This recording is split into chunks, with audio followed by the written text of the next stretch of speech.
So as my title says, I'm going to talk about nutrition as a parochial discipline from a global perspective and what it means for health. Next slide, please. Next slide, please.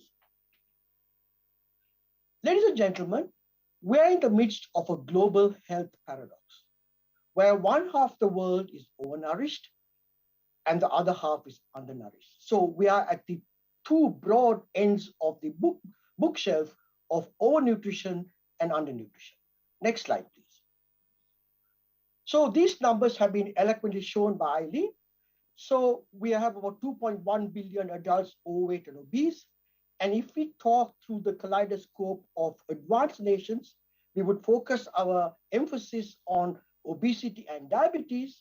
And I want to spend the next few minutes talking about nearly 1 billion people that go hungry to bed every day in the developing world. Next slide, please.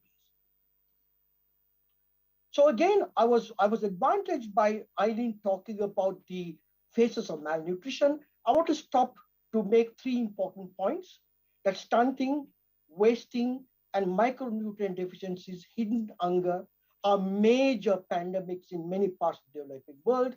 I also want to draw your attention to the numbers, which are huge and significant. And as already mentioned by Uma, the predominance of this housed in Asia makes it a real challenge of what we need to do. So in the interest of time, I'm going to spend a bit of time on trying to understand the nature and origins of stunting and wasting, and also talk a bit about vitamin A as two extreme case examples of undernutrition. Next slide, please. Before I do that, I want to spend a moment asking ourselves the question, how did humankind, through the millennia, acquire his food? So as all of us know, for millions of years, we were hunter-gatherers. And as the term implies, we hunted and gathered food for our sustenance and nutrition. And we can look at current hunter-gatherers in Central Australia and the Twaklass of Botswana to get some handle about our ancestral past. So the important feature that comes out of this narrative is that about 100 odd different plants were used by our hunter-gatherer ancestors to get nutrition. And that's amazing. And then, of course, about 10,000 years ago, in the fertile crescents of Mesopotamia, humankind started to domesticate plants, and the advent of agriculture, there was a plant species reduction inevitably.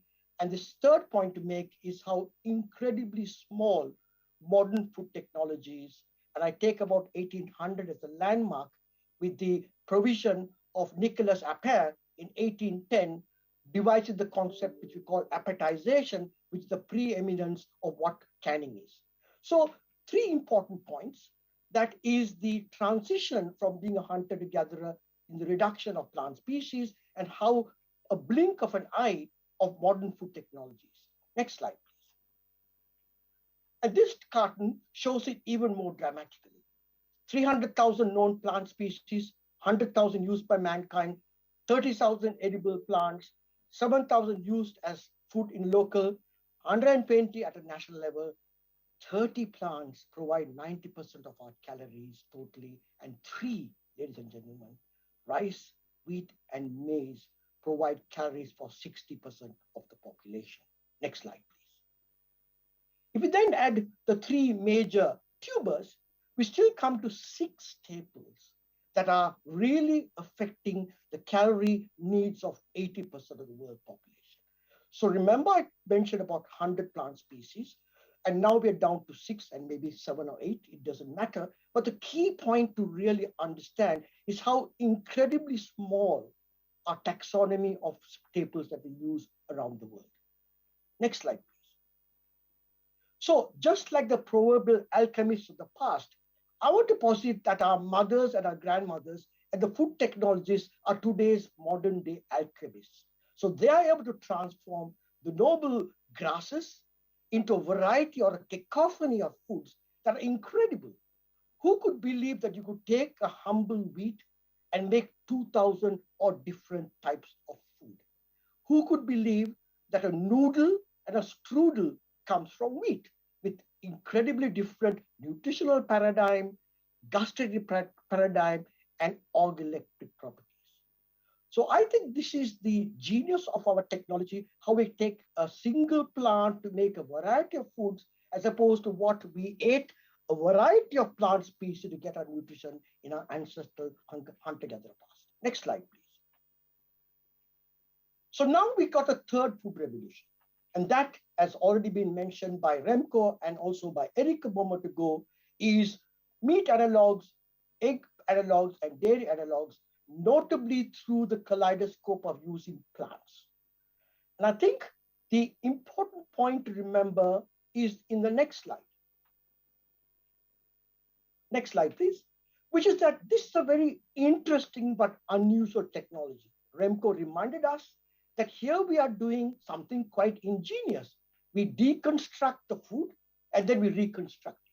What does that mean? So we take soybean or chickpea, isolate the protein either by acid or alkaline, or it is water soluble, or as dry extract, and then we reconstruct it the same way. Take the cassava into cassava flour, coconut into coconut oil. We reconfigure it either by wet extrusion or by a protein elongation to get this whole variety of foods.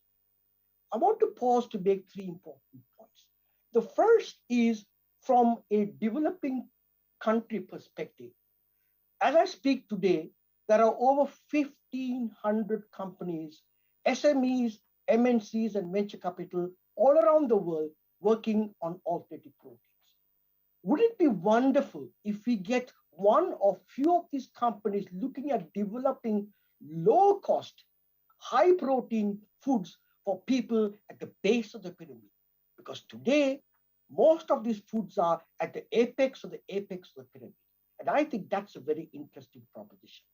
The second one is that I think there's a presumption that if you eat alternative plant-based proteins, you're going to get the same nutritional value as eating a plant-based diet.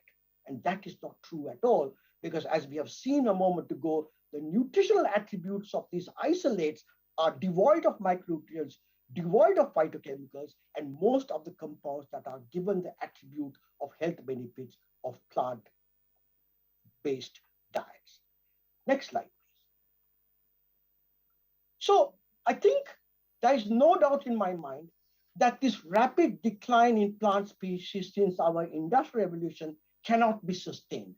So by 2050, we're going to have 10 billion people. So I think our opportunity number one is to exploit neglected and underutilized species. And that is something I think will become an inevitable consequence, because these are either growing wild or semi-domesticated. And I think Eileen and some other colleague talked about I think it was the lady from Emron from Thailand who was saying, what about the indigenous cultural varieties? I think this is going to be important for us to navigate, because these smart foods are nutrient dense, climate resilient, economically viable, and most of all, locally available and adaptable. Next slide, please. And this gives you a broad tapestry of what they call the neglected, underutilized species, largely and quite rightly pushed by the FAO. And as you can see, there's already millet and sorghum, which I know that Nestle is working on. And there are many, many other cereals that we are accustomed to in this part of the world, and also roots and tubers. So I believe that underexploited plants are going to play a significant role in both the nutritional and the food processing tapestry of tomorrow. Next slide, please. So I now want to drill on to something which is an important paradox. As you can see from these startling statistics, 500,000 children go blind every year because of inadequate access to vitamin A. And as you know, those who have traveled to any of the emerging countries, you'll be surrounded by a cacophony of dark green leafy vegetables. So why is it that surrounded by dark green leafy vegetables, which are the carotenoids, which are precursors of vitamin A, why are children going blind? Because it turns out that if you don't eat adequate amount of fat during the meal sequence of eating these dark green leafy vegetables, you're unable to bioconvert the carotenoids into retinol. So here's a paradox. that people in many parts of the world are getting inadequate fat because fat is expensive. And most of all, much to many of our surprise, there are countries of the world, certainly in Asia, where less than 10% of the calories are consumed from fat compared to us living in the Western world, where we eat up to 35 to 40% of our calories from fat. So fat is a scarce resource, and I'm going to come back to that paradigm in a moment. Next slide, please. I now want to take you all to a rural village in my country of birth, Ceylon, Sri Lanka. And I'm going to be with this lady along with you, where she's trying to make some food for her children using rice that is pounded into a porridge. Next slide, please. So what she's done is to take the ground rice, and she's added 100 grams of rice, dry rice with 150 ml of water. She's cooked it, and as you can see, she's gone up to 6 times dilution, so 600 ml down with 100 ml. Notice that even when she dilutes it down to 6 times, the viscosity and the mouthfeel of the rice gruel is not adequate for a child to eat without choking on it. So what does she do? Next slide, please. She confronts another imponderable. She realizes that when she cooks it, the viscosity is quite good. It is able to be dripping at 91 degrees, but as soon as she cools it, she doesn't understand the concept of retrogradation and starch gelatinization, it becomes solid. So she says, oh my God, what am I going to do? Next slide, please. She goes on to dilute the food 10 times, 15 times, but notice that significantly every time she dilutes the rice with water, now up to 15 times, the energy density has precipitously fallen from, if you remember, 130 kilocalories per 100 grams to 22, which is 0.22 calories. But surprise, surprise, if she adds just 10 grams of oil, not only does it increase the energy density from 0.3 calories per gram to 1.5 kilograms, but also it changes the viscosity, the mouthfeel, and that reduction in viscosity that we saw when he cooled the product will not happen. So once again, I'm pointing out the critical role that oil plays in 2 extreme examples of stunting and wasting in the case of vitamin A, because it is an imperative part of the dietary regime. Next slide, please. So here it tells you very eloquently that if I'm trying to feed my child just 1,000 calories on a very poor energy density diet of 0.2 to 0.75, I got to feed the child more than 1,500 grams per day. Impossible. Its stomach will explode. But look at how your energy density is down to about 2 to 3 kilocalories per gram. You only have to feed the child 300, 400 grams. So it tells you remarkably how these kinds of foods can be dramatically altered in terms of nutritional quality simply by the provision of oil. So I want to next posit to you that another area that we should be exploring is, can we valorize foods that we throw away? And also talk about the whole concept of what we call minimizing food waste. And I've given as a case example, mangoes. Mangoes are grown all over the world. It's a very popular fruit.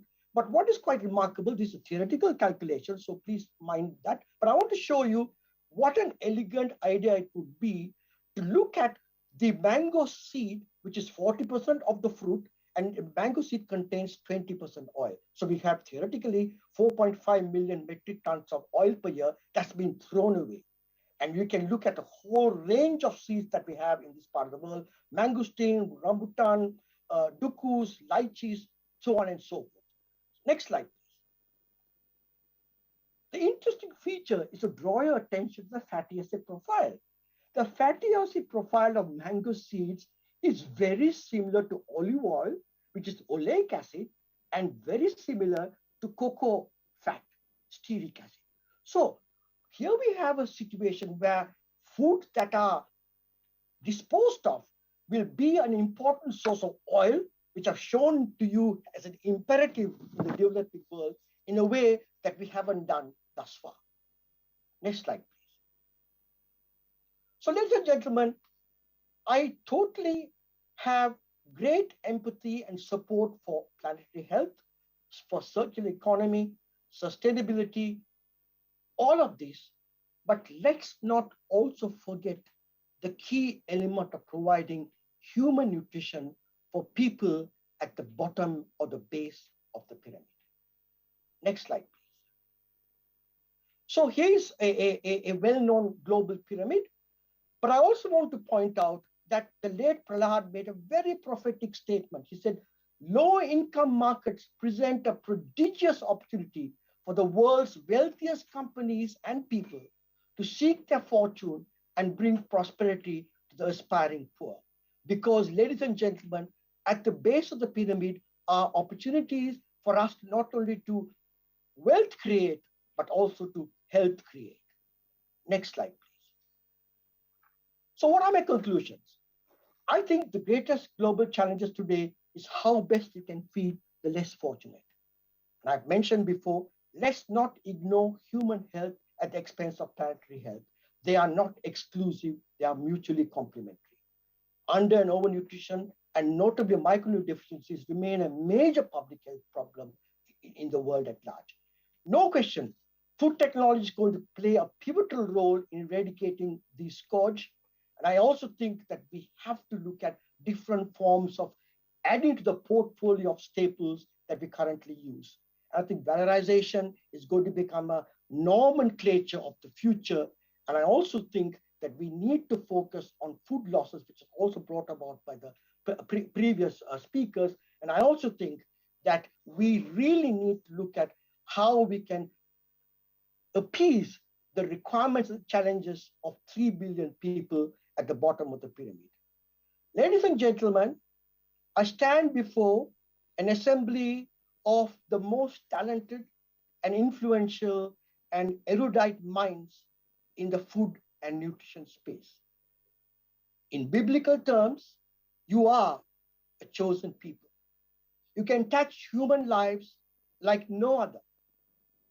As we stand in the foothills of the future, can we join hands to solve one of the greatest of human challenges, the provision of affordable foods for all in our world today? Then, and only then, can we truly say that we all led lives of consequence.